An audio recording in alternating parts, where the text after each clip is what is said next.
네, 안녕하세요. 금캐로 가자의 금캐남입니다. 언론과 예능 등 주요 매체에서 MZ세대의 이야기가 많이 나온 걸 보셨을 겁니다. 예전부터 베이비붐 세대, X세대, 밀레니얼 세대 등 다양하게 구분지어 왔습니다. 이러한 세대 구분은 국가마다 조금씩 다르다고 합니다. 아무래도 국가별로 문화의 차이와 역사적 사건의 차이로 발생하는 것으로 보입니다. 개인적으로 세대를 나누는 것이 의미가 있나 싶기도 합니다. 세대의 특징보다는 개인의 성향, 기질, 환경이 더욱 중요하다고 생각하기 때문입니다. 다시 MZ세대로 돌아와서 말씀드리자면 현재 MZ세대가 부각되다 보니 그 이후 세대에 대해 별로 관심이 없는 것 같습니다. MZ세대 이후 우리 사회는 어떤 세대를 맞이하게 될지 한번 알아보겠습니다.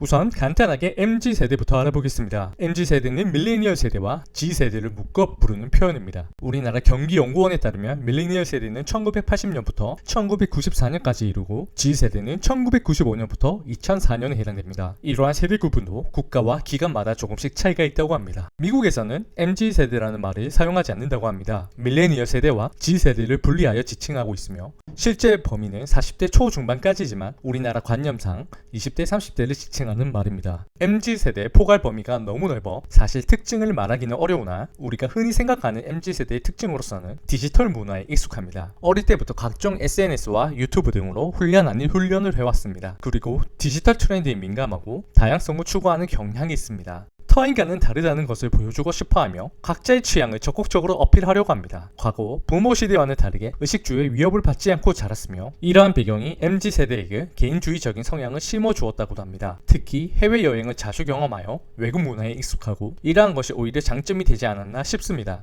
물론 단점도 있습니다. 기성세대와 비교하여 사소한 것 하나에 너무 예민해하고 불편해합니다. 온라인 공간에서는 활발하지만 현실 세계에서는 본인을 숨기고 싶어하는 경향도 있는 것 같습니다. 제가 앞에서 나열한 특징들은 일반적인 것이고 개인의 성향에 따라 매우 다르다고 생각합니다.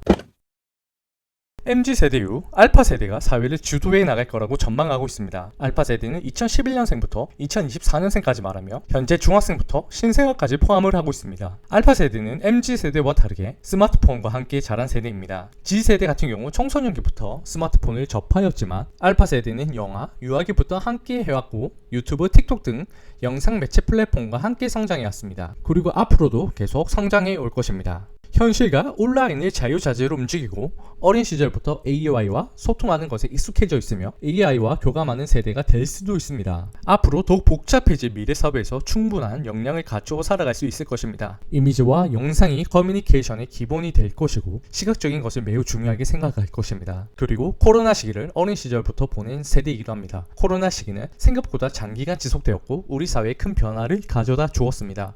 알파세대는 코로나19 이후 문화가 오히려 현재 문화라고 알고 성장을 해오고 있으며 코로나19 이전 문화는 잘 모르는 세대이기도 합니다. 아무래도 가장 큰 영향을 미치는 것은 부모라고 할 수 있습니다. 알파세대의 부모는 대부분 밀레니얼 세대일 것입니다. 몇몇은 G세대일 수도 있겠지만요. 즉 MZ세대가 부모 세대가 돼버린 것입니다. 밀레니얼 세대들은 삶의 질에 대한 욕심이 크고 삶의 여유와 행복을 추구합니다. 기존의 기성세대와는 매우 다른 경향을 보이고 있습니다. 대부분이 대학을 나왔지만 취업난으로 고생을 하였기에 자녀들에게 대학 공부보다는 좋아하는 것을 살려 행복을 추구하는 교육관을 가질 가능성이 높다고 볼 수 있습니다. 알파세대는 이전 세대와는 다르게 매우 높은 용돈을 받을 것으로 예상을 하고 있습니다. 소비와 유행을 담당하는 세대는 앞으로 20, 30대가 아닌 10대들로 바뀔 수도 있습니다. 알파 세대는 10대 때부터 본인의 취향과 가치관에 맞는 소비 패턴을 보일 것이고 향후 본인들이 돈을 버는 20, 30대 시기가 오면 더욱 깊은 다양성을 보여줄 것으로 예상을 하고 있습니다. 알파 세대는 전 세계적으로 매우 큰 규모를 보여줄 것입니다. 우리나라에서만 매우 낮은 출산율로 알파 세대 수가 없어 보이지만 전 세계적으로 매주 280만 명의 알파 세대가 태어나고 있습니다. 2025년에는 알파 세대가 22억 명으로